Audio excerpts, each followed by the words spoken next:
ಪ್ರಿಯ ಮಿತ್ರರಿಗೆ ನಮಸ್ಕಾರ. ಈ ದಿನ ಭಗವದ್ಗೀತೆಯ ಮೊದಲನೇ ಅಧ್ಯಾಯದ 16ನೆಯ ಶ್ಲೋಕವನ್ನು ಚರ್ಚಿಸೋಣ. ಅನಂತ ವಿಜಯಂ ರಾಜ ಕುಂತಿಪುತ್ರೋ ಯುಧಿಷ್ಠಿರಃ ನಕುಲಃ ಸಹದೇವಶ್ಚ ಸುಘೋಷಮಣಿ ಪುಷ್ಪಕೌ. ಅರ್ಥಾತ್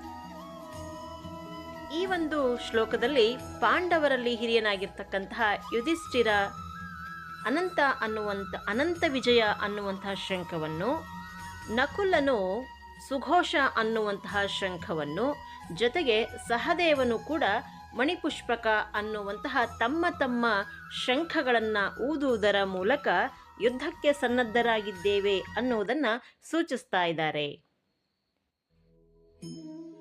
ಅಂದರೆ ಈ ಒಂದು ಶ್ಲೋಕ ಯುದ್ಧದ ಆರಂಭದ ಗಂಭೀರತೆಯನ್ನ ಜೊತೆಗೆ ಪಾಂಡವರ ಆತ್ಮಸ್ಥೈರ್ಯವನ್ನು ಕೂಡ ಸೂಚಿಸ್ತಾ ಇದೆ ಅಂತಕ್ಕಂಥದ್ದನ್ನ ನಾವಿಲ್ಲಿ ನೋಡಬಹುದು.